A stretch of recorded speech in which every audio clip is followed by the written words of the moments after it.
Everyone, welcome back to my channel. And आज की video में मैं बात करने वाली हूँ पीरियड क्रैम्प यानी कि मेंस्ट्रुअल क्रैम्प के बारे में। आज की वीडियो में मैं आपको बताऊंगी किस तरीके से आप मेंस्ट्रुअल क्रैम्प या पीरियड क्रैम्प को मैनेज कर सकते हैं एक्सरसाइज के थ्रू। बहुत सारे आपके ऐसे मिथ मैं दूर करने वाली हूँ इस वीडियो में जो आपको अभी तक लगता था कि हमें नहीं करना चाहिए था।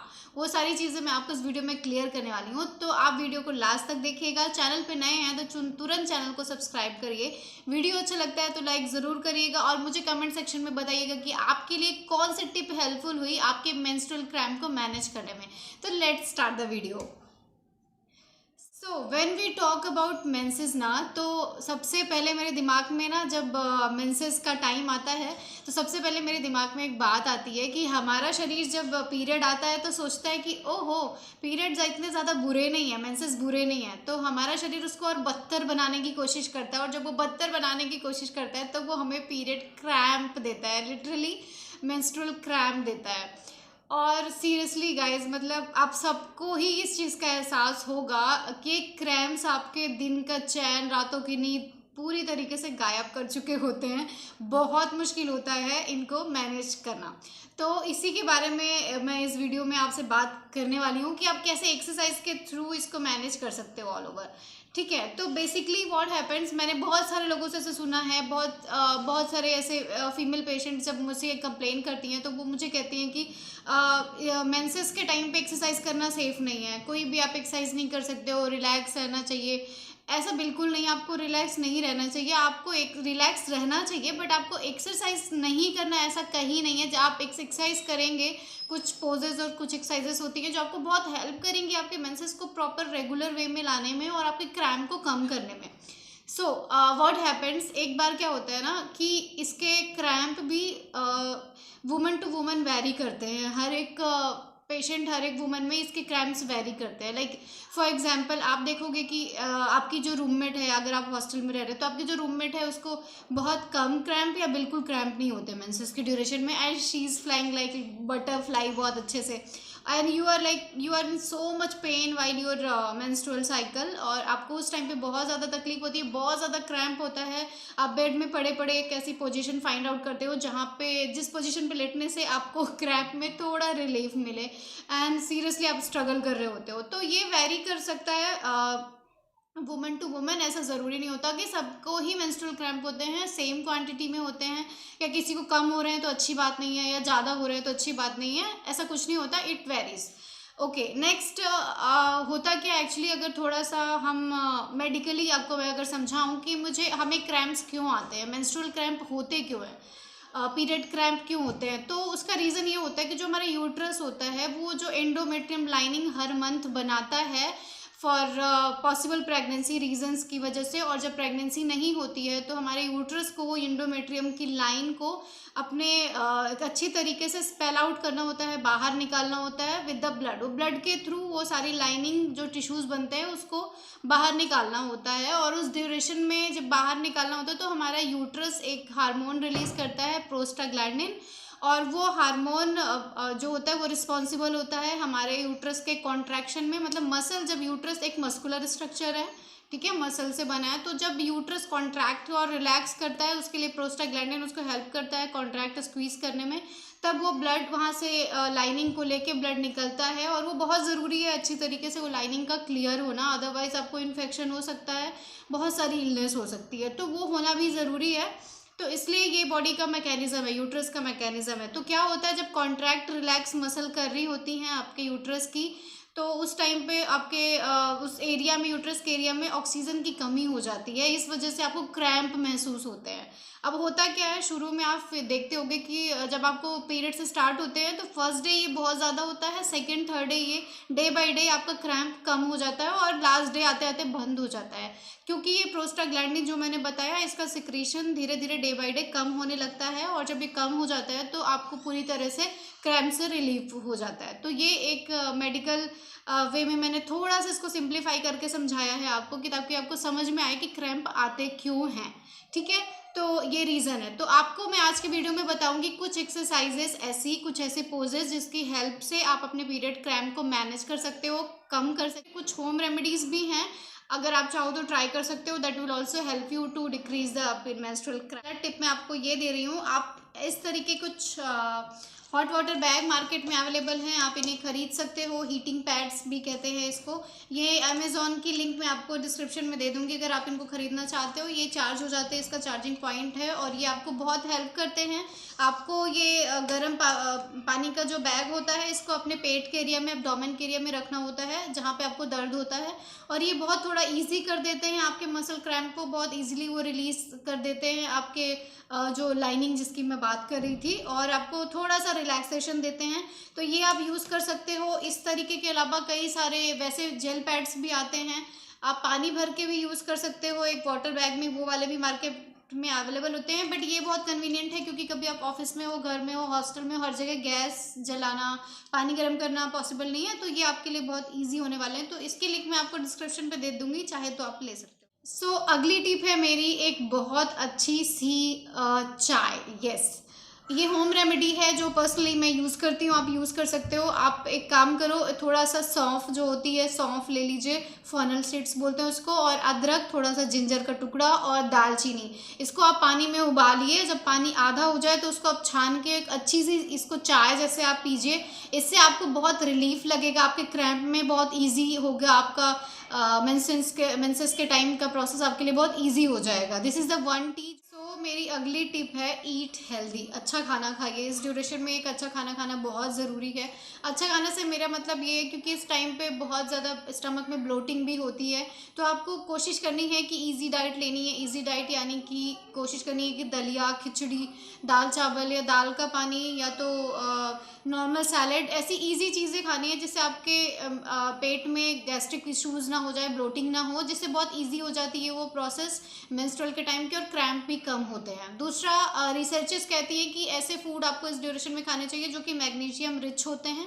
जिनमें मैग्नीशियम ज़्यादा होता है वो आपको क्रैम्प में हेल्प देते हैं, जैसे कि केला हो गया, बनाना खा सकते हो आप। इसके बाद ग्रीन लीफी वेजिटेबल्स, जो हरे पत्तेदार सब्जियां, वो भी आपके लिए बहुत हेल्पफुल हो जाती हैं। और एक बहुत अच्छी चीज़ है जो आपको इस टाइम पे लेने के फेवर में भी है और आपको मेंस्ट्रुअल क्रैम्प में बहुत हेल्प भी करेगी, वो है डार्क चॉकलेट्स। डार्क चॉकलेट्स में मैग्नीशियम बहुत ज़्यादा क्वांटिटी में होता है, तो डार्क चॉकलेट आप इस ड्यूरेशन में खा सकते हो, उससे भी आपके मेंस्ट्रुअल क्रैम्प थोड़ा बहुत कम हो जाते हैं। तो ये एक मज़ेदार टिप है, आपके लिए हो सकती है। मुझे तो बहुत मज़ा आता है डार्क चॉकलेट खाने में, और एक्चुअली वो इफेक्ट भी करती है क्योंकि मैग्नीशियम रिच होती है, तो थोड़ा सा क्रैम्प्स भी कम कर देती है। तो इस तरीके से आप एक अच्छा खाना खा के भी अपने क्रैम्प को एक बहुत लेवल तक कम कर सकते हो। अब अगली टिप, मेरी टिप जो है वो है एक्सरसाइज, जो मेरी मेन टिप थी जिस बारे में इस वीडियो में मैं बात कर रही थी। तो मैं इस टाइम पे आपको हैवी एक्सरसाइज करने के लिए बिल्कुल नहीं कहूँगी, आपको बहुत लाइट एक्सरसाइज करनी है। आप अपने बेड पे ही ये पोजेस जो मैं आपको बताऊंगी, कुछ योगा पोजेस हैं, आसनास हैं, कुछ मेडिटेशन टेक्निक है, इसको आप अपने बेड पे ही कर सकते हो और उससे ही आपको क्रैम्प में आराम मिलेगा। आप इसको रेगुलर बेसिस पे करो, जब आपके मेंसेस नहीं है तो भी तो और अच्छा इफेक्ट होगा, बट आपको मेंसेस के ड्यूरेशन में तो ज़रूर करना है। और ये बहुत लाइट एक्सरसाइजेस है, तो इसमें हैवी एक्सरसाइज जैसा कुछ नहीं है कि आप ये सोचो कि ओ गॉड मैं इतना पेन में हूँ और ऊपर से मैं एक्सरसाइज करूँ, ये पॉसिबल ही नहीं है। तो ये बहुत लाइट एक्सरसाइज है। तो मैं आपको एक्सरसाइज एक एक करके एक्सप्लेन कर रही हूँ, तो आप आगे एक्सरसाइजेस को अच्छी तरह से देख लीजिए।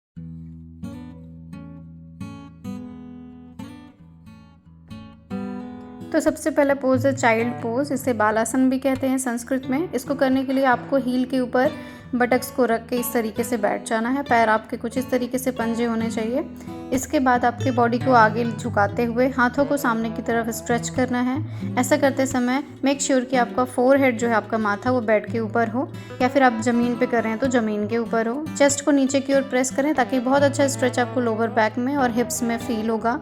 ये बहुत बेनिफिशियल है आपके मेंस्ट्रुअल क्रैम्प के लिए। पहले तो ये आपको रिलैक्सेशन देती है और मसल्स में मसाजिंग इफेक्ट की वजह से आपको अच्छा लगता है, गुड हार्मोन रिलीज होते हैं। एंड लास्ट मोस्ट इम्पॉर्टेंट कि ऑक्सीजन सप्लाई बढ़ा देती है पेल्विक एरिया में, जिससे आपको पेन में काफ़ी रिलीफ मिलता है। नेक्स्ट पोज है भुजंगासन, कोब्रासन भी कहते हैं इसको। इस तरीके से आपको सुपाइन लाइन यानी पेट के बल लेट जाना है। दोनों पैरों को, पंजों को एकदम रिलैक्स पोजीशन में आपको रखना है। दोनों हाथों को शोल्डर के नीचे हाथ के पंजों को रखते हुए इसके बाद आपको ऊपर की ओर देखना है। कोशिश करनी है जितना आप कंफर्टेबली इसको होल्ड कर पाओ। 5 से 10 ब्रेथ तक डीप ब्रेथ लेके होल्ड करो तो ये बहुत अच्छी है। इस एक्सरसाइज में भी आपकी लोअर बैक बहुत अच्छे से स्ट्रेच होती है, ऑक्सीजन सप्लाई बढ़ती है आपके पेल्विक एरिया में और आपको काफ़ी पेन से मेंस्ट्रुअल क्रैम्प से रिलीफ लगता है। ये करते समय आपको बहुत रिलैक्स में रखना है अपने पैरों को, ओवर स्ट्रेस किसी भी बॉडी पार्ट को नहीं देना है।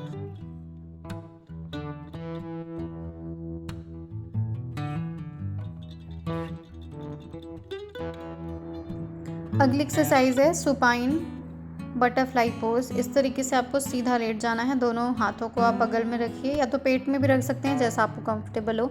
दोनों घुटनों को इस तरीके से बाहर की तरफ फैलाते हुए पैर की एड़ियों को आपस में जोड़ के रखना है। ये करते समय आपको बहुत ज़्यादा रिलीफ फील होगा आपके लोअर बैक में, क्योंकि बहुत अच्छा जेंटल स्ट्रेच आता है ये एक्सरसाइज करते समय।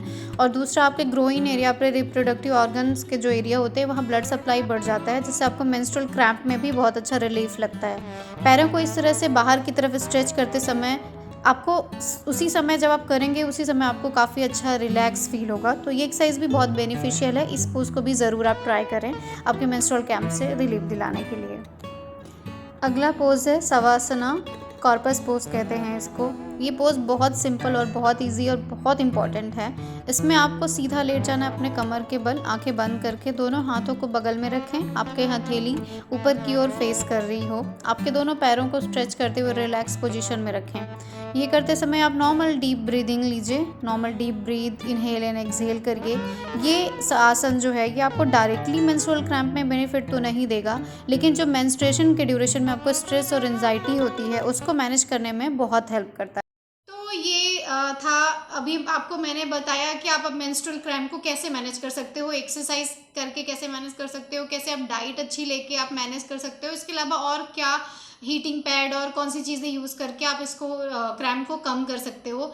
लेकिन अगर इन सब चीज़ों के बाद भी आपको बहुत ज़्यादा मेंस्ट्रुअल क्रैम्प होता है जो कि इन किसी भी चीज़ से मैनेज नहीं हो रहा, आपको बहुत ज़्यादा पेन हो रहा है, तो आपको आपके फिजिशियन से ज़रूर या आपके गायनी से ज़रूर कंसल्ट करना चाहिए। आपको दिखाना चाहिए कि आपको इतना ज़्यादा पेन क्यों होता है। They will find out there are certain reasons, कुछ और भी रीज़न होते हैं जैसे पीसीओडी हो गया, और भी कई सारी समस्याएं होती हैं जिसमें आपको मेंस्ट्रुअल क्रैम्प बहुत ज़्यादा होता है। तो उसके लिए आपको आपके डॉक्टर के पास ज़रूर कंसल्ट करना चाहिए। उसके बाद ही आप कोई मेडिसिन या पेन किलर स्टार्ट करो, क्योंकि अगर इतना ज़्यादा पेन हो रहा है तो कि आप बिल्कुल पागल हो जाते हो, आपको फीवर भी आ रहा है उस ड्यूरेशन में, बॉडी एक इतना ज़्यादा हो रहा है, उल्टियाँ भी होती हैं, लूज मोशन भी होने लग जाते हैं, तो फिर आपको आपके डॉक्टर से कंसल्ट करने के बाद ही आपको उसकी मेडिसिन या फिर जो भी वो आगे आपको बताएंगे उसे आपको सेम फॉलो करना है। अपने से अपना ट्रीटमेंट आपको इस ड्यूरेशन में बिल्कुल नहीं करना चाहिए। आपको डॉक्टर कंसल्टेशन के बाद ही मेडिसिन लेनी चाहिए। तो this was all about menstrual cramp, जो मैं आपकी हेल्प कर सकती थी मैंने किया। आई होप आपकी काफ़ी हेल्प हुई होगी। अगर आपको ये वीडियो अच्छा लगा तो आप लाइक ज़रूर करिएगा। चैनल पे नए हैं तो सब्सक्राइब कर लीजिए ऐसे ही कुछ अच्छी सी टिप्स पाने के लिए। और मुझे कमेंट सेक्शन में ज़रूर बताइए कि आपके लिए कौन सी टिप मेरी हेल्पफुल रही और कौन सी आपने ट्राई करी, या फिर आपके पास कौन सी ऐसी टिप है जो बहुत हेल्पफुल है, वो कमेंट सेक्शन में बताइएगा, ताकि लोग और भी वुमेंस जो मुझसे जुड़ी हैं वो इस बारे में जान सकेंगी और उनकी हेल्प हो सकेगी, और हो सकता है मैं भी उसको जान के कुछ ट्राई कर सकूं, तो ये मेरी भी हेल्प हो जाएगी। तो मिलते हैं हम अगले वीडियो में, तब तक के लिए आप अपना बहुत सारा ध्यान रखिए और मेंस्ट्रुअल क्रैम्प को मैनेज करने के लिए आज से ही काम शुरू कर दीजिए। नमस्कार।